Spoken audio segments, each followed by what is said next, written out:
जी आगे चलते हुए अब हम बात कर रहे हैं बाइंडिंग एनर्जी और मास डिफेक्ट की। इससे पहले एक छोटी सी बात, मैजिक नंबर्स जो हैं इसकी रह गई है। मैजिक नंबर्स होते हैं 2, 8, 20, 28, 50 और 82। देखा ये गया है कि ये जो नंबर्स हैं इनके न्यूक्लियाई स्टेबल होते हैं, एक्स्ट्रा ऑर्डिनरी स्टेबल होते हैं, और एक्स्ट्रा ऑर्डिनरी स्टेबिलिटी की वजह से इन नंबर्स के साथ एसोसिएटेड जो एलिमेंट्स हैं या प्रोटॉन्स वाले जो न्यूक्लियाई हैं उन्हें आप कहते हैं कि they are very stable nuclei. सही होगा जी बात। तो अब हम बात कर लेते हैं बाइंडिंग एनर्जी और मास डिफेक्ट की। देखा ये जाता है कि अगर आपके पास एक प्रोटॉन हो और न्यूट्रॉन हो और इन दोनों का जो टोटल मास आ रहा होता है वो मास, अगर आप फॉर एग्ज़ाम्पल हीलियम की बात करें तो हो ये रहा है कि उसमें 2 प्रोटॉन और 2 न्यूट्रॉन मिलकर जब हीलियम का न्यूक्लियस बनाते हैं तो हीलियम के न्यूक्लियस का मास लेस देन होता है 2 प्रोटॉन्स और 2 न्यूट्रॉन्स के मास से। तो ये जो मास में कमी आ रही है, इस मास की कमी को मास डिफेक्ट कहते हैं। और मास डिफेक्ट असल में इस तरीके से एक्सप्लेन होता है कि in order to hold protons and neutrons together, protons और न्यूट्रॉन्स को इकट्ठा करने के लिए some amount of mass is converted into energy as predicted by Einstein।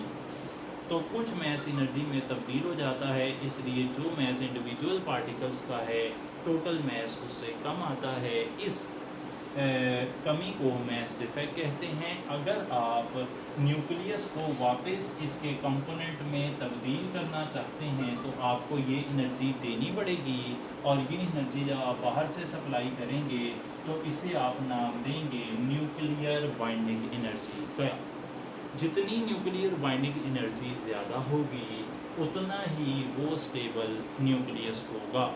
जिसकी बाइंडिंग एनर्जी ज़्यादा है वो ज़्यादा स्टेबल है, जिसकी बाइंडिंग एनर्जी कम है वो कम स्टेबल है। आमतौर पर न्यूक्लियर बाइंडिंग एनर्जी जो है, बाइंडिंग एनर्जी जिसे मैं BE लिख रहा हूँ, वो पर न्यूक्लियन मेंशन की जाती है, और ये वैल्यू आयरन के लिए बहुत ही ज़्यादा, साथ ही हीलियम के लिए भी ज़्यादा आती है। सही हो गई बात। तो ये बात हमें क्लियर हो चुकी है कि बाइंडिंग एनर्जी जितनी ज़्यादा होगी उतना स्टेबल न्यूक्लियस होगा, और आयरन के लिए वैल्यू कंसिडरेबली हाई आती है, इसी तरीके से हीलियम के लिए भी हाई आती है। लेकिन जैसे जैसे आप हैवी न्यूक्लियस की तरफ जाते हैं तो उनके लिए बाइंडिंग एनर्जी की वैल्यू कम, और फिर क्या होगा कि उनका टूटना रिलेटिवली आसान हो जाएगा, वो फिशन या फ्यूजन जैसे रिएक्शन कर लेंगे। अच्छा, अब रिएक्शंस की अगर बात की जाए तो रिएक्शंस जो है ना वो इस तरह के हो सकते हैं। उन पर अगर मैं थोड़ी सी नज़र डालवाऊँ आपकी, तो फिर होगा ये कि आम तौर पर एक न्यूक्लियस है, न्यूक्लियस को मैं चलो पूरा ही न्यूक्लियस लिख लेता हूँ, और न्यूक्लियस पर आकर एक पार्टिकल जो है उसे पूरा पार्टिकल लिख लेते हैं। वो पार्टिकल आकर हिट करता है, जो पार्टिकल न्यूक्लियस पर हिट करने के लिए इस्तेमाल हो उसे आपने नाम दे देना है कि ये प्रोजेक्टाइल है।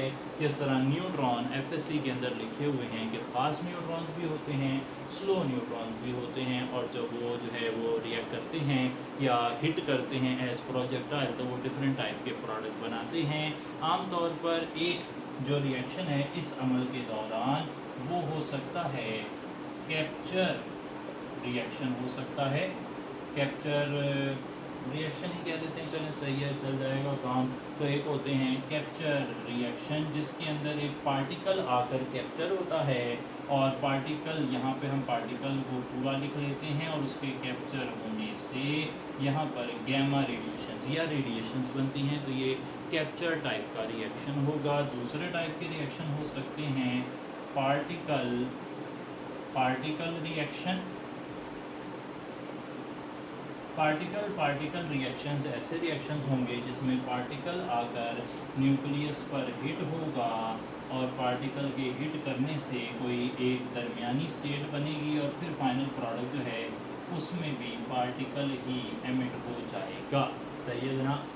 तो यहाँ पे कोई भी अनस्टेबल स्पीशीज बनेगी उससे बाद में फिर से पार्टिकल निकल जाएगा। अब ज़रा मशहूर वाले जो आपको मुझे आते हैं बहुत ज़्यादा, वो है fission break down of larger nucleus into smaller nucleus. जिस तरीके से यूरेनियम की अब्जॉर्बी करने के दौरान यूरेनियम जो 92 238 वाला है फॉर एग्ज़ाम्पल, उस पर आपको न्यूट्रॉन टकराते हैं और 3 न्यूट्रॉन टकराते हैं, और यहाँ से आपको अगर मुझे सही याद आ रहा है तो क्रिप्टॉन बन जाता है, एक क्रिप्टॉन बन जाता है और साथ 3 न्यूट्रॉन निकल जाते हैं, और एक 56 एटॉमिक नंबर वाला भी कुछ बनता है।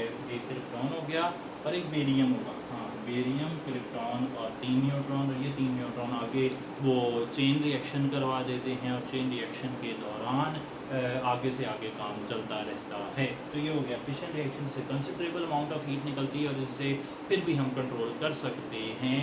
और कंट्रोल करने के लिए फ़िशन प्रोसेस के अंदर मैं यहाँ पर ही वाज़े करता चलूँ कि फ़िशन प्रोसेस के अंदर आमतौर पर फ़िशन का जो तरीक़ाकार है ना, वो छोटी क्लासों के अंदर मुझे जहाँ तक याद आता है कि 8वीं की साइंस की किताब थी मेरी, उसके अंदर जो है ना वो न्यूक्लियर रिएक्टर का टॉपिक होता था, और उस टॉपिक में उसने बताया था कि न्यूक्लियर रिएक्टर में रिएक्शन जब करवाया जाता है तो आप जो है ना वहाँ पे हीट बहुत ज़्यादा प्रोड्यूस होती है, तो आप कूलेंट इस्तेमाल करते हैं, मुख्तलिफ़ किस्म के जो कूलेंट थे, या फिर आप जो रिएक्शन को स्लो डाउन करने के लिए इस्तेमाल हो रहे थे वो या तो ग्रेफाइट रॉड्स जो हैं वो मॉडरेटर के तौर पर यूज़ हो रहे थे। सही है जी, ग्रेफाइट रॉड को आप मॉडरेटर के तौर पर यूज़ कर सकते हैं। ड्यूट्रियम था जो हैवी वाटर होता है, उसे आपने इस्तेमाल कर लिया था, तो इस तरह से आप ना रिएक्शन को स्टॉप करते हैं, स्लो डाउन करते हैं, मॉडरेट करते हैं, और मॉडरेट करके फिर आप उससे एनर्जी इस तरह से हासिल करते हैं कि उसे पर्पसफुली यूज़ में लाया जा सके। इसके बाद अगर आगे चलें तो एक और है, उसे कहते हैं फ्यूजन रिएक्शन। फ्यूजन रिएक्शन में 4 जो प्रोटॉन हैं वो मिलकर एक अल्फ़ा पार्टिकल और 2 पॉजिट्रॉन बना देते हैं, और ये जो पॉजिट्रॉन बने हैं डेफिनेटली यहाँ पे प्रोटॉन का डिके हुआ होगा, जिससे न्यूट्रॉन और पॉजिट्रॉन बने हैं। डेफिनेटली वही वाली बात वो जो हमने इससे पहले पॉजिट्रॉन एमिशन में पढ़ी थी। तो ये जो रिएक्शन है फ्यूजन का, ये फिशन से बहुत ज़्यादा एक्सोथर्मिक है, और ये ज़मीन पर करवाया भी नहीं जाता, बल्कि होता नहीं हमारे से कंट्रोल, इसलिए ये बाहर ही कहीं होता है आउटर स्पेस में। फॉर एग्ज़ाम्पल सन के अंदर फ्यूजन रिएक्शन हो रहा है, और उसकी इक्वेशन का जो समरी है वो समरी मैंने आपके सामने लिख दी ताकि आप इसे देख लें।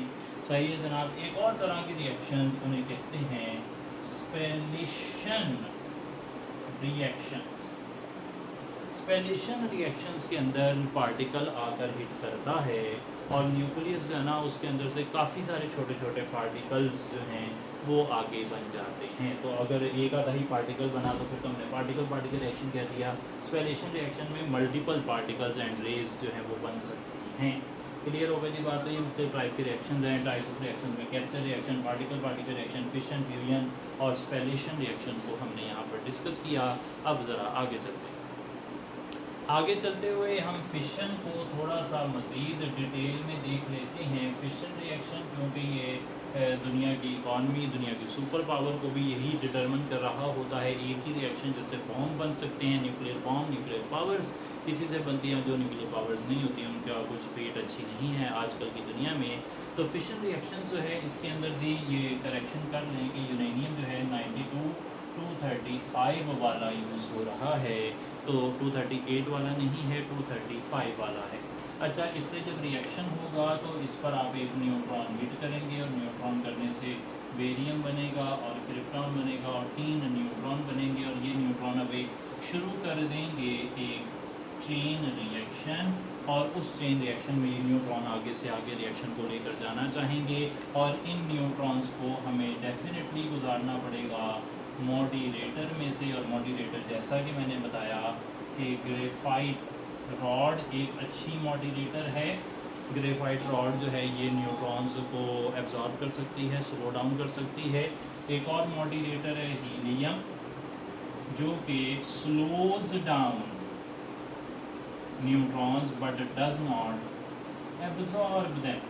सही हो गई थी बात।